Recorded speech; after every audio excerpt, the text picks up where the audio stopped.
Hello, welcome to the second edition of Frame Live, in which we explore the post-pandemic workspace. We decided to start Frame Live to explore the future of the sectors that Frame is used to write about. Hospitality, retail, the space we live in, and the space we work in, the workplace. So we are hosting 4 sessions about these 4 sectors, exploring how these sectors have been impacted by the pandemic. This is the first sector that we explore, the workplace. Next week, we'll continue with hospitality. I've got 2 guests this afternoon, Ramon Beijen and Francesco Messori. I will introduce them in a minute. And we have a very tight schedule that we will be running this afternoon. This is my introduction. Then we will go into 4 different, let's say, time zones that I will be discussing with Ramon and Francesco. I will invite them to speak about how their view was of the pre-pandemic state of affairs.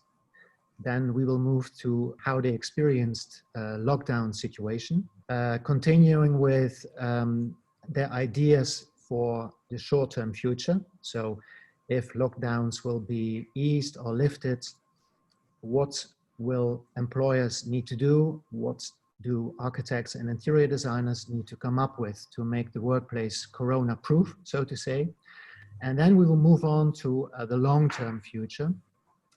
And of course, we don't know what that future will be. Will it be a future with a virus, or without a virus? Will it be the coronavirus? Will it be a new virus? So it's a very unclear, hazy future, but nevertheless, the office needs to be ready for that future. And at the very end, I would like to invite you to come up with a couple questions. You could use the Q&A button in the menu of your Zoom screen. So we can have Ramon and Francesco answer a couple of your questions. But let me first introduce the panel. That is Ramon Beijen and Francesco Messori. Ramon Beijen is the creative director of CBRE, based in Amsterdam. CBRE is one of the world's largest commercial real estate firms. And Ramon has been chosen, as Francesco as well, because CBRE, under the creative direction of Ramon, has won a Frame Award this year for the CBRE office. And currently, Ramon is sitting in that same award-winning office. And CBRE was also, to top it off, shortlisted for the Essex office nearby Amsterdam. Then Francesco Messori, he's the co-founder, partner, and creative director of DDoc. That's another Frame Award winning firm that is also working for clients such as Microsoft, ABN AMRO, and co-working firm Spaces. Ramon and Francesco, welcome. Are you ready to move into the more strict part of this conversation? Okay, yes, then let's do this. Okay, then I'd like to invite Ramon to speak about the pre-pandemic state of affairs. And you send us this image. Ramon, this for you represents the workplace pre-pandemic. Yeah, and it sounds like it's an awful time ago already, but it is just a couple of weeks ago that this was the case. Yeah, I sent it in this one because this is the campus of Booking.com. We collaborate there with a lot of international architects on the supervision of Michiel Hofman from Hofman Dujardin. And also we are doing the workplace consultancy here and the project management. And why I chose this picture is because it was a lovely time before the coronavirus, because I think there was only growth, and we wanted to have places where people can come and collaborate and co-create, and everything somehow completely changed at a certain point for everybody, of course. But I think this picture and this image, I chose this because in one picture you can see how much co-creation and collaboration we are working on. And we are working on a couple of projects like this, and still we are doing this. And I think that's also a good thing that we are still building these buildings and we are still doing that. So, but I think to have these kinds of big HQs or campus buildings, I think we're gonna be later discussing that. Thank you, Ramon. So this is pre-pandemic, means that obviously now we are in a totally different situation. We will speak about that a little bit later on. Yeah. Francesco, you send us these images. Yeah, so for me, say we were waiting for something to change. For me, the pre-pandemic is that. So I studied in Venice. I lived there 10 years. Venice never changed for almost 30 years till the last 3-4 years, where the big mass tourism with apps and location system, they started to invade it. Everywhere is the same, so everybody has the fear of missing out. The work, everybody commuting. We have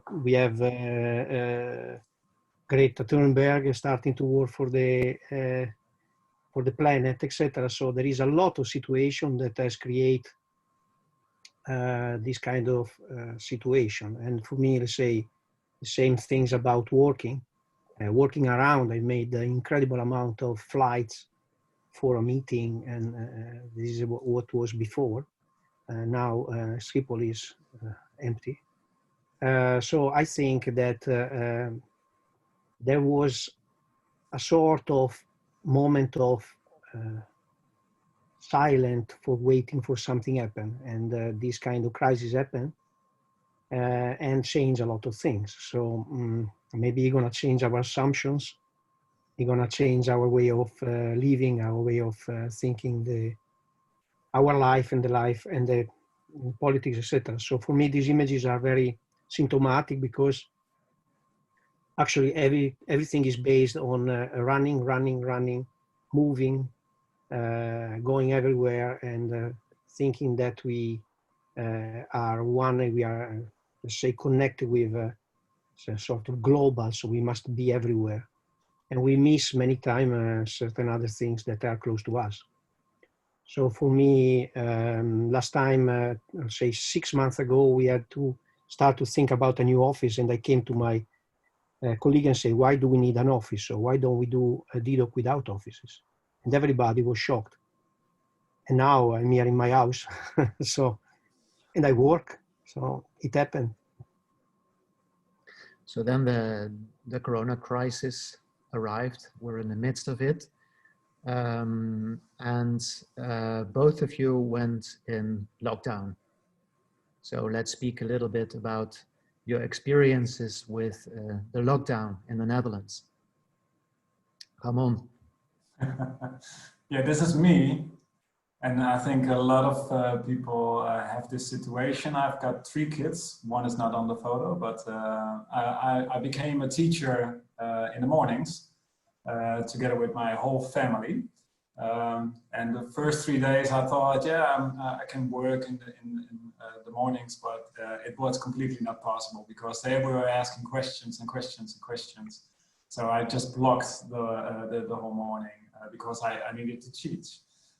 So that was something that all of a sudden was there. And I bought a house that I still need to completely renovate. So I'm camping in this house. So I'm now really, together with this house. But what is nice about it is that I see a lot of things that I thought I would like to design like I thought before. But now being in it so much time, I think it's good also that I see a couple of changes to be made. And of course, the picture next to it was also working together with my fabulous team on distance. And I think it works really well. I think we could not expect that it would work that well. But I need to be also quite honest with you. I'm an outgoing person. My skills are within human to human. I'm passionate, and I find myself inventing myself in a new way. Pitching in front of a screen is something different than being there, and also having the mimic. It's really one-dimensional, I might say, and of course you get used to it. But still, I'm having also a hard time sometimes doing the work only by screen. So what is nice now is that the real lockdown also of the office space is over. 100 people can come to the core here in Amsterdam. You need to reserve, but if we want to have some kind of brainstorm where you also are together with your team or with other people, that is now possible. And I think for me, it's really necessary also to have that. Yeah, I'm just having also the craving to see people in a three-dimensional way. But you could fulfill your role as a creative director and direct the team remotely. Oh, definitely. Yeah, definitely I can. But again, for me, the lesson I learned is that everything I learned and build up for myself is also something that now is at a new stage. Being far away, it's the same as Francesco. I travel around the world also to do pitches for projects. Being there also fulfilled something for me, but also my quality is in the space and it's not on the screen. I'm getting better at it, but still. So you learned that you still need to have a physical space to interact with other people in.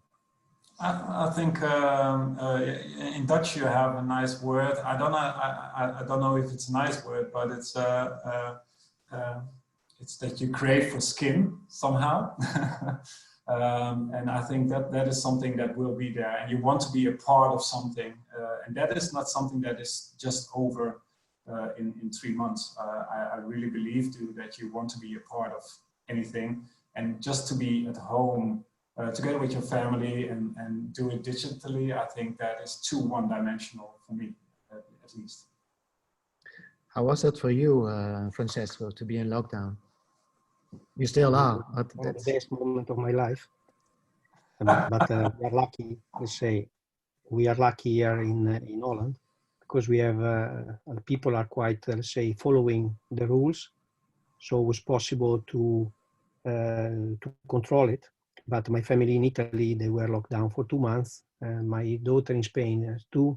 And a lot of people were locked down in small apartment with 3-4 children, and that is a big problem. So let's say I consider my lockdown that started in February, because being Italian, I was following the situation, so I was more aware about what's happening. Yeah, I mean, in my situation with a really, say, reasonably good house with a garden, etc., I could say be lucky.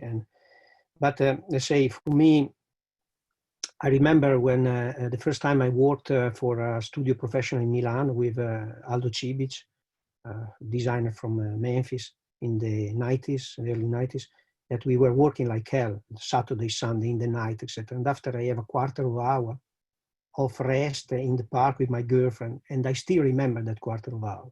Same when you have a small child, the first time you go out, that is born, and you have a moment for yourself, you and your wife, no? So I think that these images for me is very interesting, because you see a sort of, say, people, they're looking to something that probably they miss. They are locked down in, but they are with their own family. So, and that for me was also an incredible opportunity. So to have the possibility to see my daughter, see her growth. So she's 6 years old, and 4 years. I just was seeing her a little bit in the weekend, in between all the sports and the other things, and a little bit in the evening when she was going to bed. And it's a terrible thing. So the fact that to start to understand that you have to read of certain things in order to find the right things, in my opinion, is the important thing. And in terms of working, say we are lucky because, of course, we have all the system of video conferencing and all these kind of things. In my company, as also Ramon did, from the first day with 55 people in the studio, we started to work remote, and we worked perfectly. We started after 3 days to work with Microsoft Teams, which in the beginning I hated because I'm terrible on technology, but after I started to use it now, it's perfect. Yeah, of course, the office is an important thing for certain values.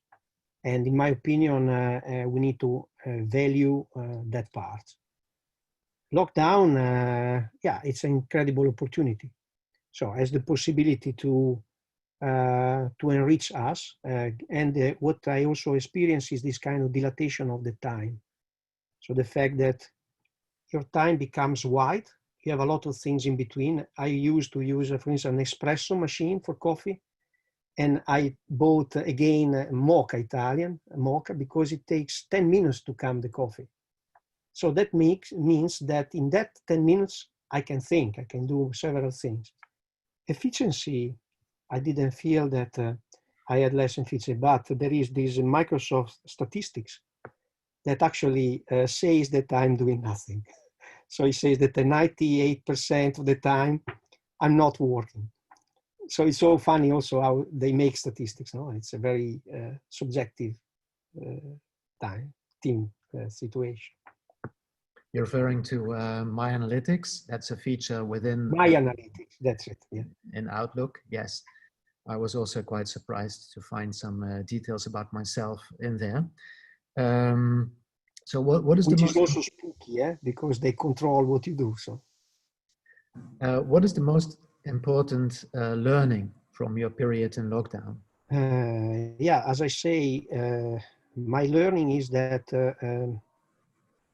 you don't need so much thing to be happy. So acceptance, there is one of my colleagues, Peter Dreyer, that unfortunately this month passed away. And he said one thing that we value, that is acceptance is one of the best form of happiness. So I think if you adapt yourself and you don't fight against, is also the Tao thing. So if you accept it and you try to do the best of it, you can find a very nice form of happiness. And my attitude with this moment is that, so accepting.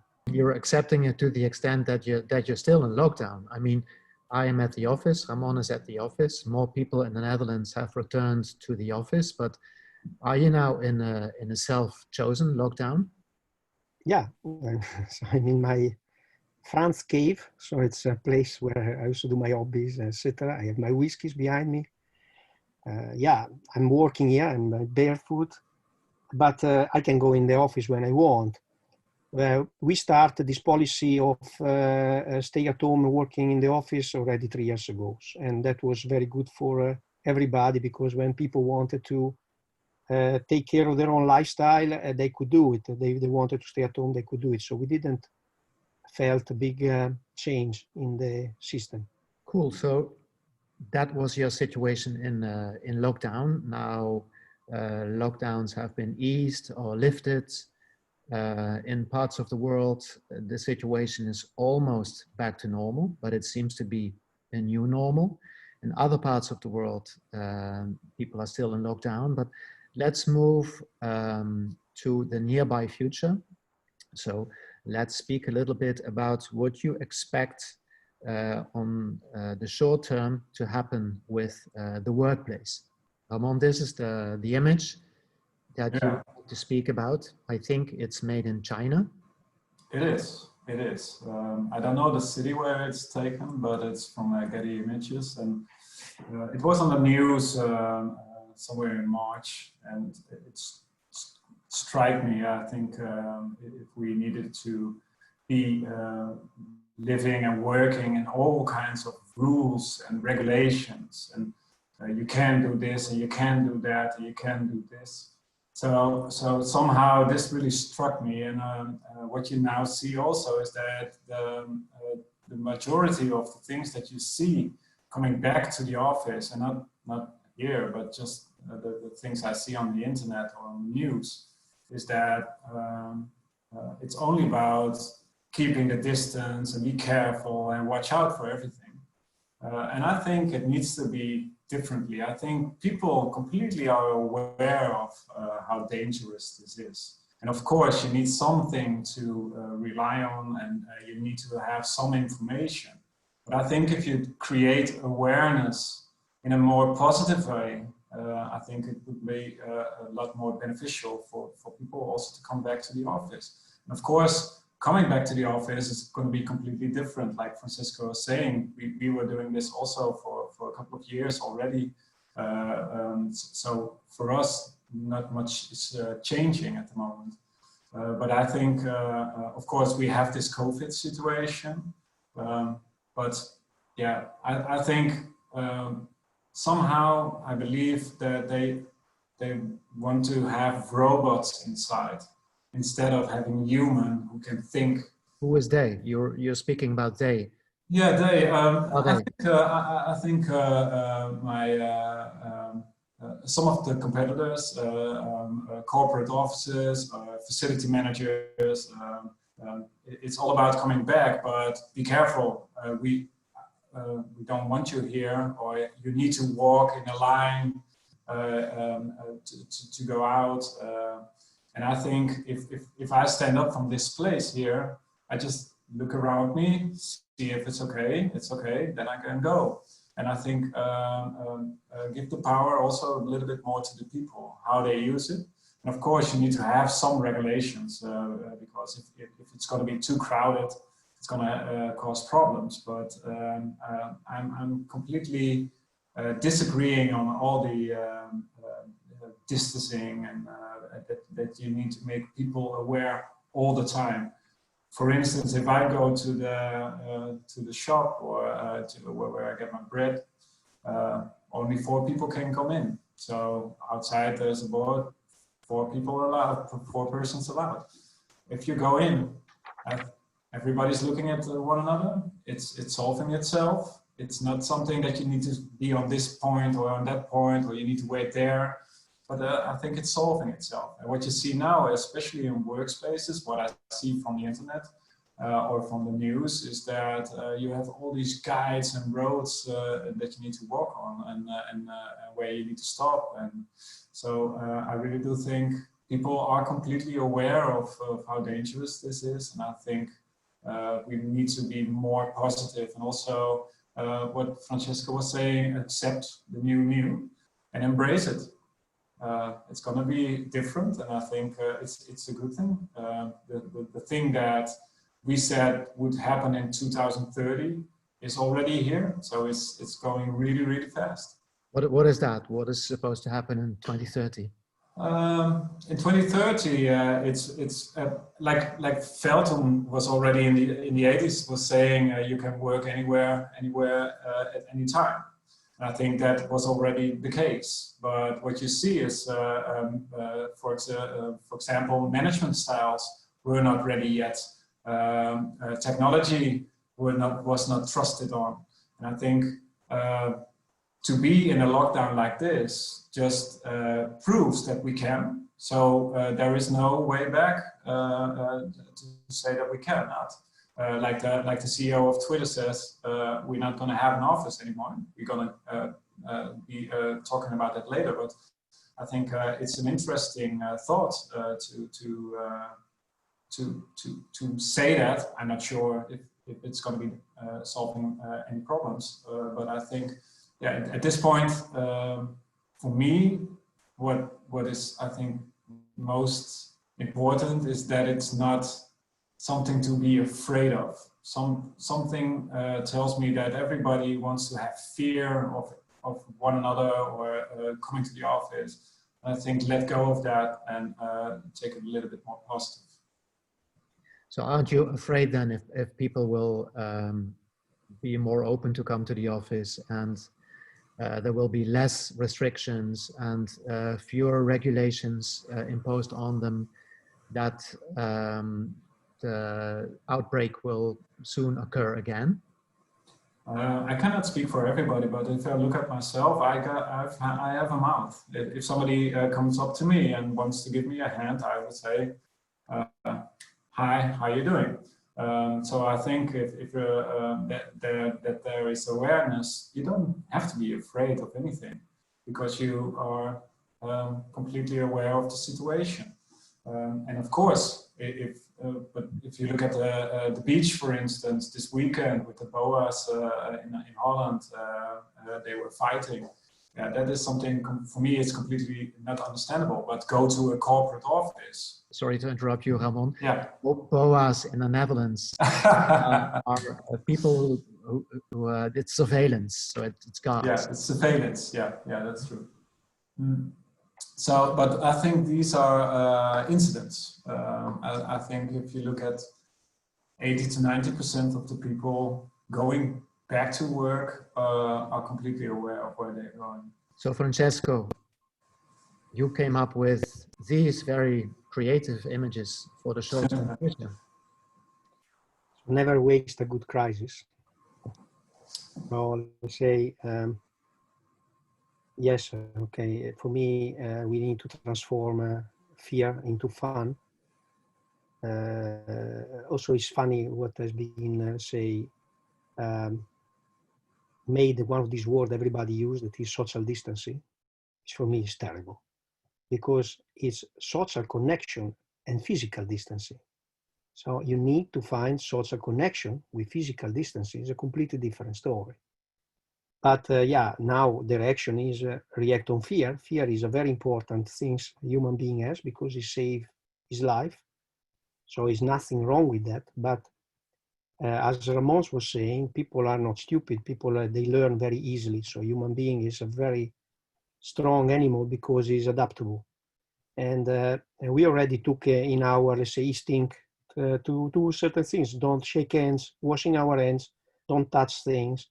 So after 2 days, you get it. So you learn it and you use it. It's more the fact for me, if you talk about the office, that so that nobody is challenging really the office itself. So they say, okay, we need to make people going at work and they need to work in this way.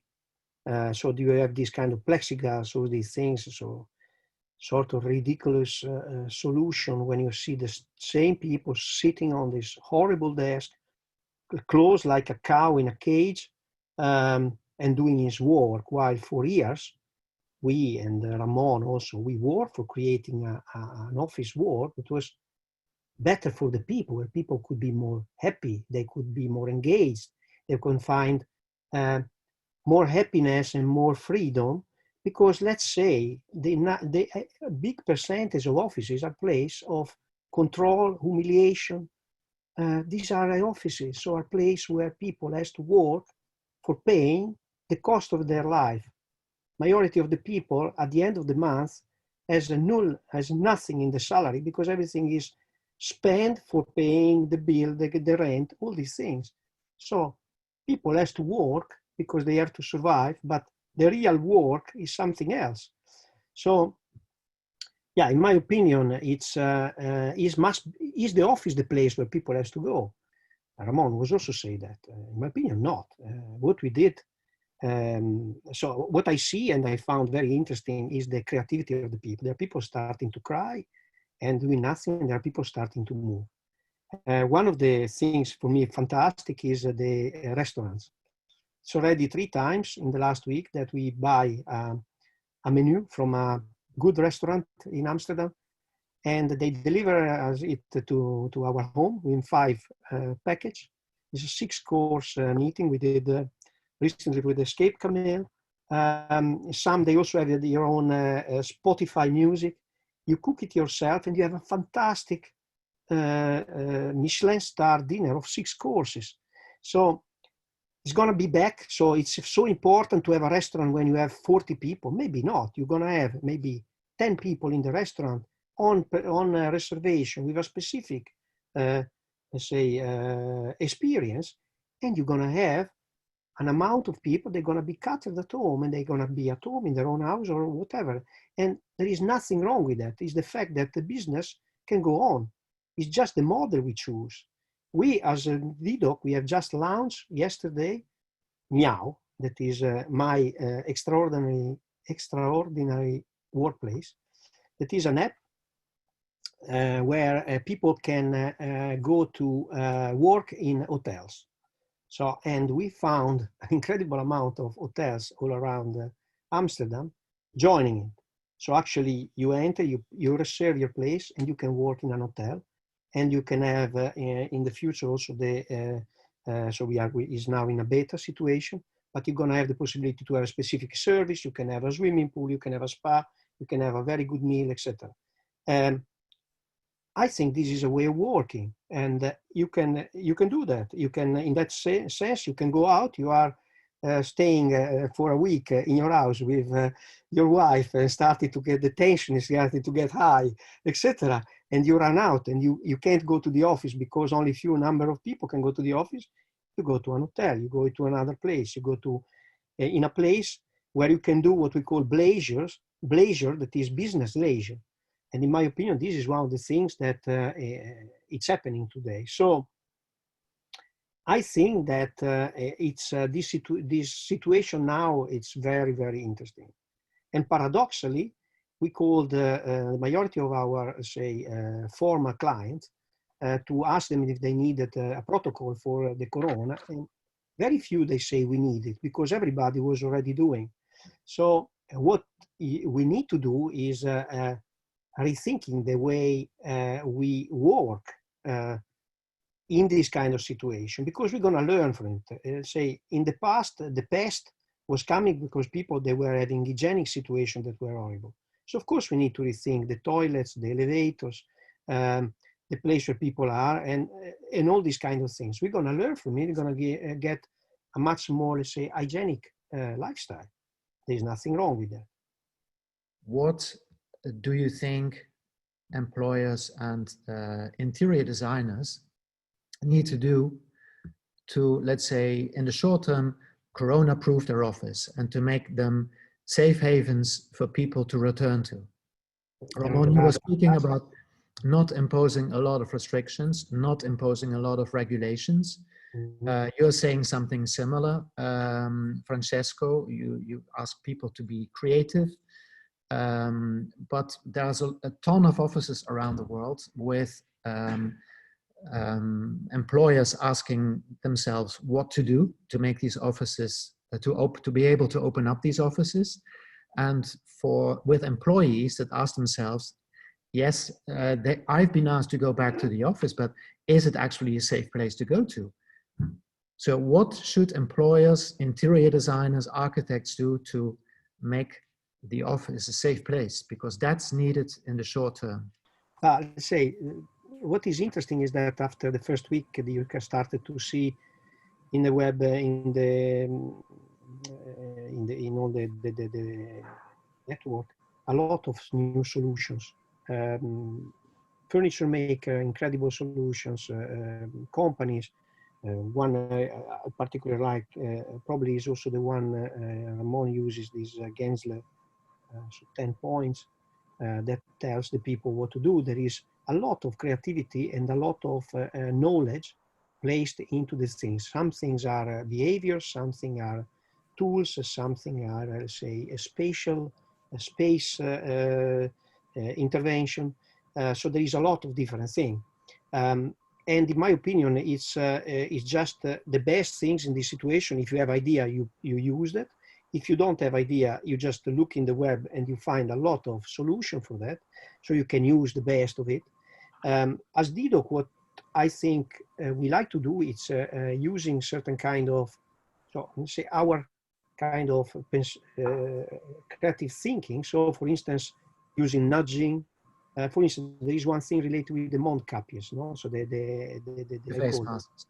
Yeah, and that is one of the worst things for communication, because if you you put something on your mouth, you completely destroy any form of facial expression and communication. And and what can you do with that? So how can you develop, for instance, something that makes a Mondkapje becoming a conversation starter, or shows about your identity, like I'm Francesco, nice to meet you, or a smile, or whatever, no?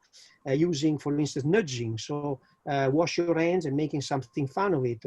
So using somehow the playfulness to get along with something that is dangerous, yeah, in a different way, so that in somehow you like to do. Yeah, So I think be clear, but be playful. That's yes, your advice. and let's say there are a lot of things. Of course, the handrails, bathrooms, elevator, all these kind of things are things that must completely rethought, in my opinion, redesigned. Ramon? Yeah, I think so. Yeah. I think for me, I think it's not that difficult, because go back to your employees, ask as an employer what they want. I think it's the most important part, because they are using the building, and maybe they are saying we are not using the building for 50% the coming 10 years because this was what I was feeling. And I really do think that as an employee, you also want to have a bottom-up approach. And I think if you really listen to them and then pick the things out of it that are completely necessary to open up the office, I think this is not different from what we did before. So I think that is one of the biggest things that a couple of employers will forget, because they are really urged to have people back in the office. But why? Ask them what they want, and ask them what they need. So make people part of the solution. Oh, definitely. So let's move on to the long-term future. Mm-hmm. It will be a future that we don't know anything about. Will there be a virus? Will it be the coronavirus? Will it be a new virus? Will the virus disappear in the summer and never come back? So we don't know anything about that future. But here we are, Ramon, with the image that you sent. That's an image of the place you're currently in. It's the core, the office of CBRE in Amsterdam. So why did you choose this image? Because I really do think that at this point we are working in zones. So it's not it's work style related. So it's not that we are working only flexible and working together with our departments, but it's a completely free address world. So what you need that day, you can use that. And I think if you look at the zone where this picture is in, it's called the client lab. And this is really a laboratory of future working. And what is striking now is that this part of the building is I think, the best of use at this point, because it's completely flexible. So it's a responsive way of real estate and owning the real estate, that you can come to it with a certain question for your team, or if you want to go into a brainstorm or just on a one-on-one, it's completely adaptable to something that you at that point need. For instance, if you are a person that is not able to or cannot work at home that good, because Francesco and myself, we have a nice garden and we have a nice home. But also within CBRE, there are like a lot of people, very young, living 5 stairs up in Amsterdam. It's really hot. And then they also need to work. And what you see now is that they are going out of Amsterdam. So that's one thing. But if there will be more of those kinds of people just want to have a place. And I'm not sure if the core is the answer, but I think what is really nice that we made this now 2 years ago. We developed this, and somehow you can see that it's really adaptable to the new situation. We just need to plug and play on some things, and some things need to be changed, but not too much at this point. So that's why I chose this picture, because I'm also quite proud of it, that we still can use it as we designed it at a complete different stage. So it's a very flexible space that users can easily adapt to themselves. What did you need to adjust to make this space corona-proof? Oh, at this point, it's only because of governmental we said regulations. You can only host 100 people in this building, and normally we can host 400 to 500 people even. So it's still quite silent. So at this point, we didn't need to change anything because we can host those 100 people easy. But within the future, we want to emphasize more that you can have these zones for collaboration, still to have teamwork, but also getting things done. And getting things done you can do in the library at this point. So that's a real silent place to work, just doing your work, maybe on crunching numbers. So at this point, we didn't change that much. But of course, this is not the answer, but what struck me was that somehow it worked after a month even, and we can come together in teams on different moments in the day. What is the most important reason this works? Because it's adaptable. What we are saying is that, okay, the architecture needs to be responsive. So we really are going to be thinking of what do I need to do today, or do I need to go to the office, or is the office the answer for the day? And at this point, I think it still offers those 4 zones, or those 4 things that people will need. And of course, it will be also more locally. I'm now not living in Utrecht anymore, but I'm living outside, more on the countryside. So for me, to go to Amsterdam, it's a lot of work to do, or being on the road. So, but sometimes I need to go out of my house too. And I think Amsterdam is not only the answer, it will be more flexible also, more locally. But I think if you look in the future of office space, I think the biggest thing to be there is to still be together and collaborate on a more team-sized scale. And sometimes you need to have 20 people in, sometimes you will be only 2. And this interior really needs to answer that.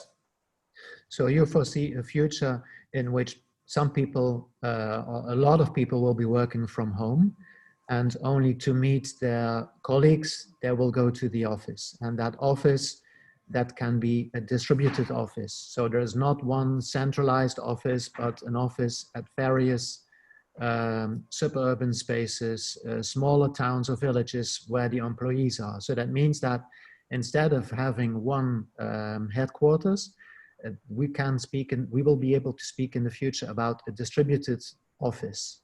Yeah, oh, definitely. And I think also if you look at corporate companies, they always had these lease cars, and now you have this mobility card or mobility services. I think within the office it will be the same. I think the next secondary thing for you to work for an employer is also your home office. So maybe there is something to gain from that also, is as an interior architect also to look at homes and how you could work there, and not to have the office in home, but how can you do your work in the best way. And I think it also goes the other way around, because you want to have a more homey feel in the office, because somehow you don't want to work from home, but you want to be somewhere. So it has to have more to it than just the branding of the company. I think it needs to be really much more a house. So if I understand you well, the home will much more become an office. At least people need to have a desk chair that is ergonomic to a degree, and perhaps a suitable desk to be working at. Whereas on the other hand, the office will be more like a home. Yeah, and it's not that black and white. I think it's that there is a mixed reality to that. So also technology will be a really important part of this. It's not only the furniture that's there, but it's also technology and smart technology where you can do all those kinds of things. So I think it's more holistic than only office and home and combining those two. I think it's also like what Francesco is having. I like the app already, the Meow app. I think that's also a part of the new way of working, because you need to go somewhere. It doesn't have to be the office, so go to the hotel, go to the cafe. But somehow it needs to be something that grows and is supported also by the company. Thank you, Ramon. Francesco, you submitted these images. First, I want to say that I 100% agree with Ramon about general vision. So I'm extremely in line with that vision. This image, of course, has a lot of things. So let's say for me, how can I explain? It's very, for me, the future of the office after COVID is not the issue. The issue is the future of the society, our lifestyle after COVID. And can go in many different ways. So I foresee there's going to be a huge chance to create a new society, finally rethink the modernity. In my opinion, could be the end of the user's slavery. So there is a word I hate, is user. And this is what we are. So the modernity has create us not as a people, but use. So we use things. So we can't produce our food. We can't take care of our, let's say, elderly. We can take care of anything. Everything is given us to an infrastructure from a group of people that they produce the stuff, and we use them. But internet and the new makers technology can help us to completely change this paradigm. Also, we're gonna face, so there is all these things in the newspaper, the economy, the economy is at risk. But what is an economy? It's a model. So let's just change the model of the economy and we can have a perfect life. So what I think the future after COVID is gonna be a big challenge to fight for a better life, ecologically, etc. So what Ramon has explained about the office, for me, everything is absolutely true. But could be also that the amount of work in the office is going to be much less, because people maybe, there is going to be a lot of unemployment. People are going to start to work in the fields, going to start to work in the landscape, going to start to work making things. We're going to have, so let's say 10 years ago, we launched with DDoC a concept that was called global, because it was the opposite of glocal. So it's like think local and act global. And glocal is the opposite. So if you go to Google glocal, you see Nestle, all these kind of things. But we were thinking in the crisis of 2009, why don't we create small villages where people can know each other, can take care of their own primary resource, and we have a big infrastructure around that can try to support, and all this kind of local society, they can, let's say, interact and share worldwide knowledge and innovation. If we do that, we create a society that can hack each one, let's say, information and each one discovery, and we can have an incredible development, not only technologically, but culturally, because the development of humanity is through culture and not through technology. Technology, development of technology has been made by wars, by armies. The development of humanity has been made by art, culture, literature, and let's say artifacts. So that we can do. So in my opinion, I think that the idea to work more or less everywhere is important, but also the rethinking the idea of belonging to something. So the tribes, the sense of the tribes, the sense of belonging to a place where you feel that is yours, that you can trust, a trusted group is important. So there is a word is coming to my mind since the beginning of the corona, and is a gated community. which looks a little bit like a strange thing. But in my opinion, I live here in a small neighborhood in Eiburg in Amsterdam, where there is a sort of internal street, and the children, they are playing in the street. And we can stay outside, we can share a lot of things, etc. So if we can create a system in which you are not alone, but you are starting to share these things with other kind of functions, so you break, like Ramon was saying, so you hybridate, you just break the idea of the functionality. This is a place to work, this is a place to sleep, this is a place to eat, this is a place for doing other things. But we put them together, we start to become, again, owner of our resources, of our future, our children, of our education. I think that could be a huge, let's say, improvement of that. And maybe, as Ramon was saying, you're going to have, let's say, several places where a company can meet.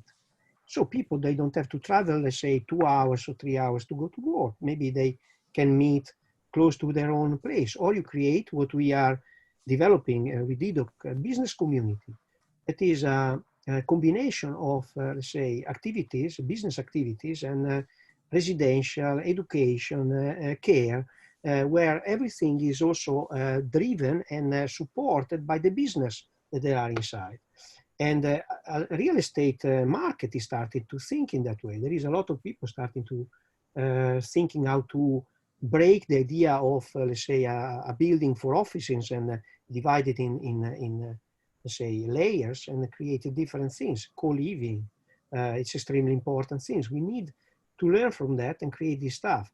There is a lot of things to do, so the infrastructure of the world must change. And there, in my opinion, where we can come in also as designers. So starting to envision and figure this kind of new worlds. But it's a political issue, so we need the support of the people, of the governments, in order to do it. So these are very big issues, very big changes that you are in favor of. I would like to go back for a minute to the term user that you don't like. So how would you like to, what kind of words would you like to use? Well, there again, it is used. Citizen, so Citizen. person, individual person. No? So and this person you envision. Ramon was saying, for instance, say, okay, people are different. And there are people they want to stay every day in the office, people they don't want, people that they are social, they don't have a problem to work in a huge noise, and people that they can't work with the noise. And when we design, so when mainly people design an office, they call FTE, employed are people. So, yeah. Let's have a look at the questions that came in. We are quite a number watching this conversation, and there are some really interesting questions here. Well, one we already touched upon, that's a question by E.A. de Ruig. I hope I pronounce your name well enough.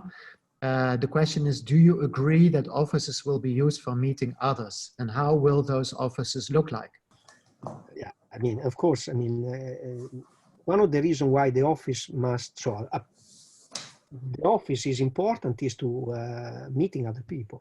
Let me refine this question, because there's another question that is almost similar by Luis Silva.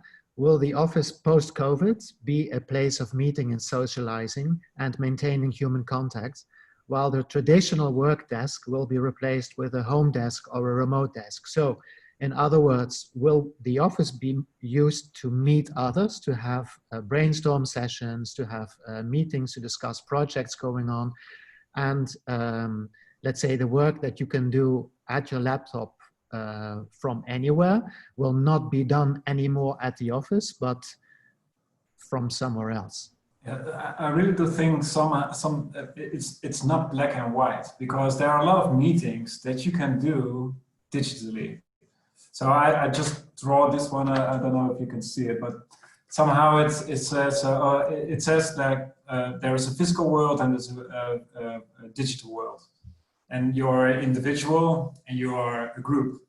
And I think within that spectrum, you can look at, okay, what do we need in an office. So it's not only that the place, that the office can be a place of coming together because it's already there.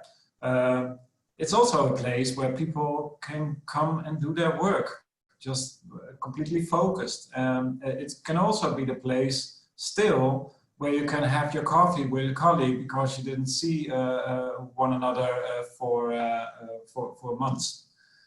So the only thing is that the office is not that rigid anymore. I think it's more fluid. It's going to be more mixed reality, as we said. So there is not going to be a big time change.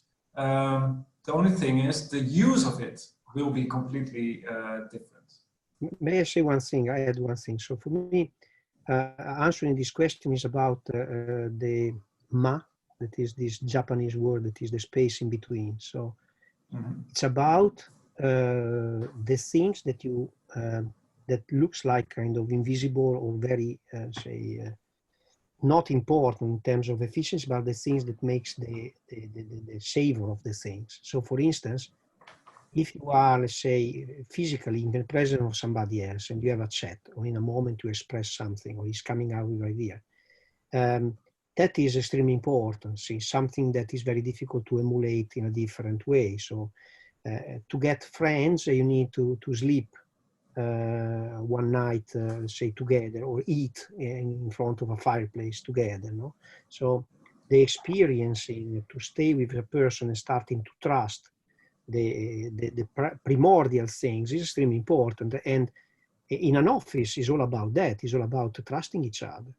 Because if you trust your employee, if you trust your colleagues, etc., you are in a group, you are in an organization. How can an interior designer or architect contribute to that, to trust? Or is that something that is not in the mandate of a creative person? Is that something in between people? Our design can contribute on that. Yeah, it's in my opinion, is listening and give freedom to people to interpret the things. No,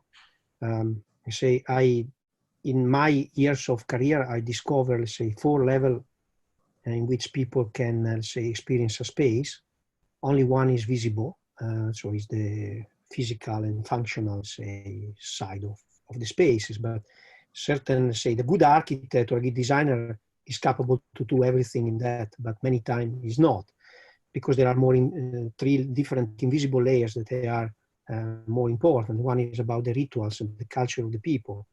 So that is extremely important. So the culture I'm different than you and of a girl of 12 years old or whatever. So I come from a different kind of bringing, etc. So the culture is important, ritual is extremely important. The other part is our emotion and our instinct. So our body language, and our senses, but also our emotions. And the last one, extremely important, is the spirituality of the thing. So what is behind, no? So the magical thing, the spirituality of the spaces, which in my opinion can be strongly driven by art. And in my opinion, as designers, we need to start to approach more the origin of our discipline, that is art. Is music. So architecture is music, is composition. It has nothing to do with technology. Sotsas, Ettore Sotsas was saying that 40 years ago.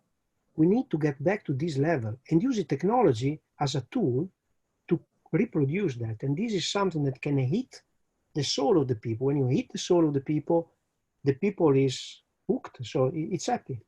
And I think that it's time now to use love and art to refound our discipline. To come up with a manual for that, because that's way beyond me, but I will look you up and we'll have a drink of whiskey and talk about that. Ramon, what would you like to say? I think there's enough whiskey to go to Francesco there, if I look at the back. I'm completely agreeing to that. It needs to have something attractive. People are want to go somewhere where there is Japanese you say ma, in German you say das gewisse etwas. It's also it's something that you can feel. So I really do think that to get people also coming to a place, this is where we come in. This is what we can do. This is what we are made for. I think to make spaces for other people that make life more fun and make more just touches your soul. So I think there is a big importance, and I think it's already growing and growing also in a new phase that we are heading, because I think there will be more places that need to be full of this love and design. So it's going to be at your home, but it's also going to be at other places next to the workspace that we are having now.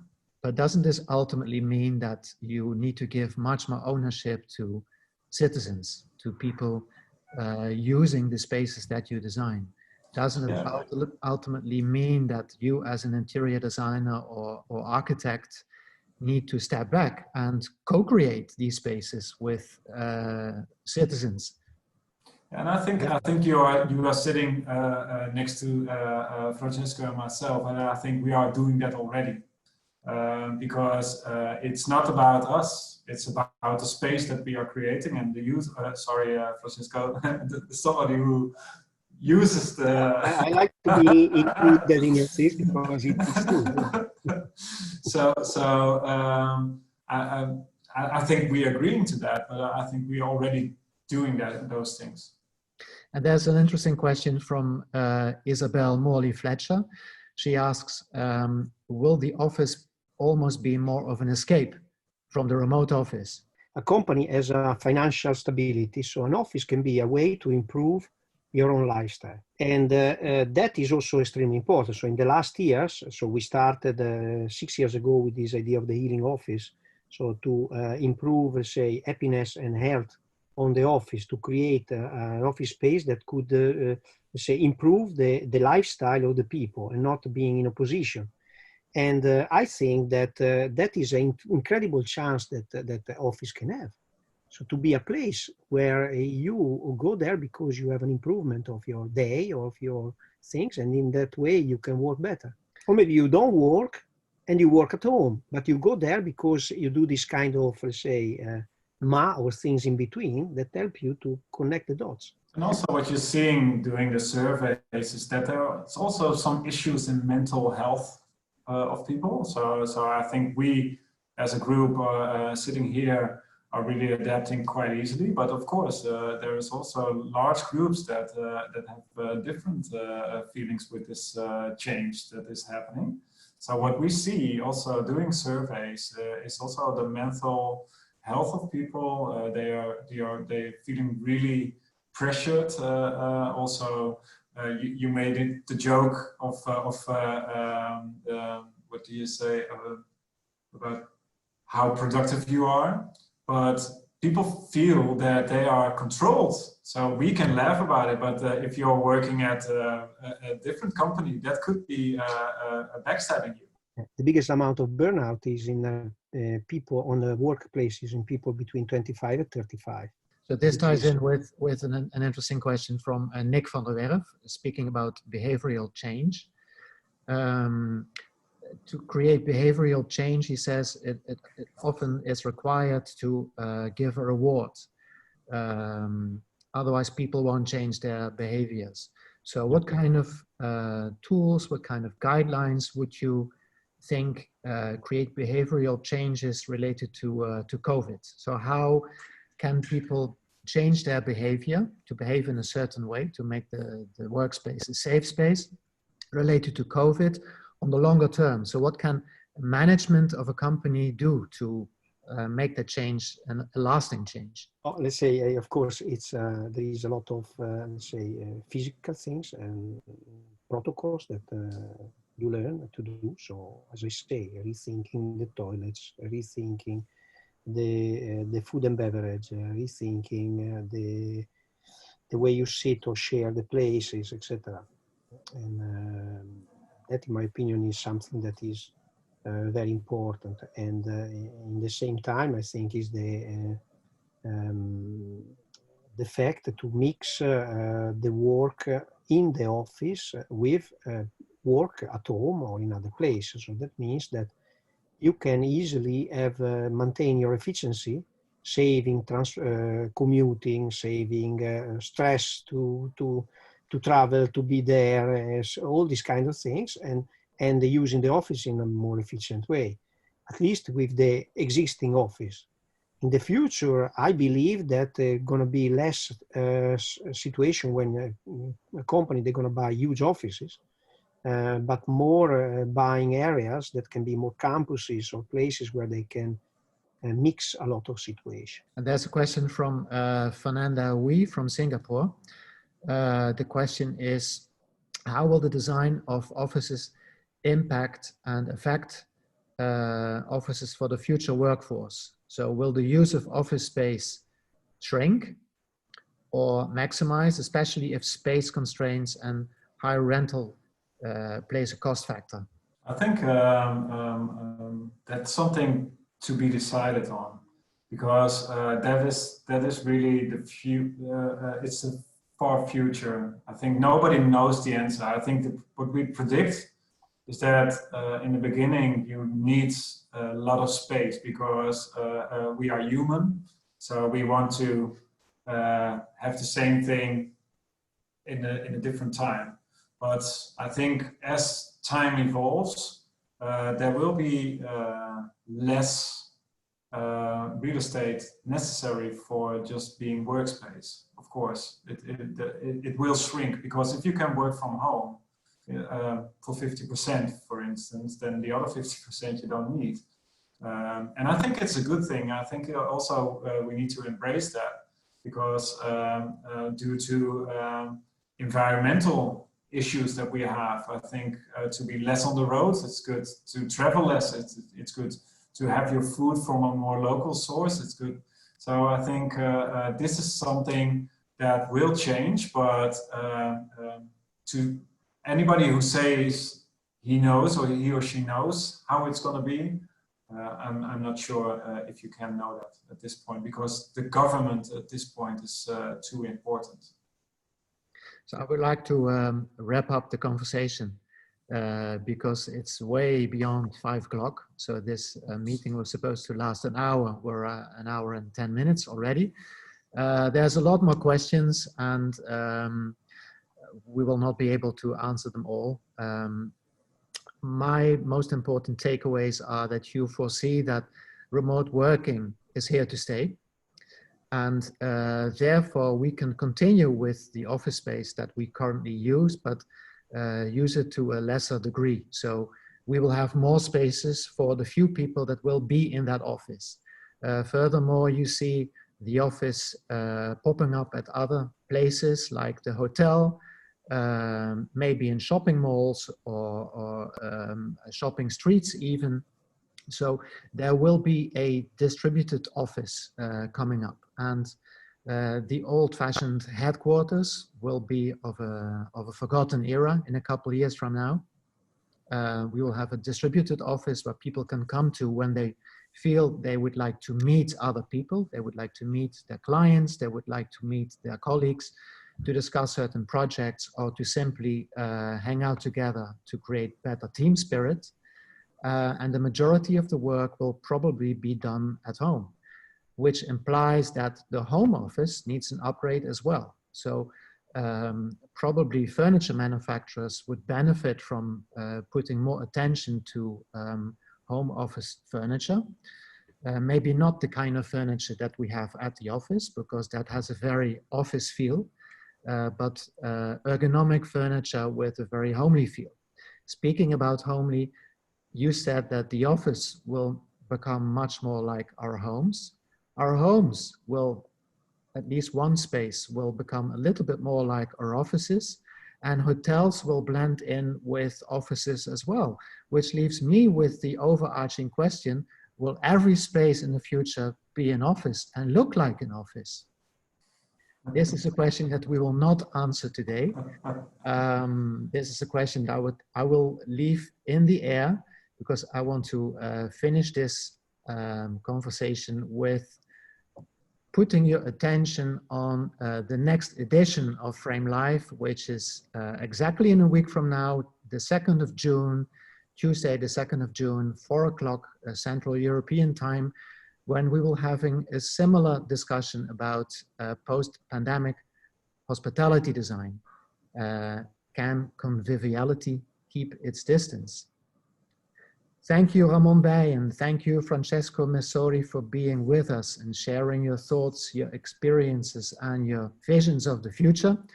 Thank you, audience, for being with us such a long time and for being so engaged. I hope to see the majority of you in a week from now. Have a good evening. Thank you. Thank you. Thank you. Bye.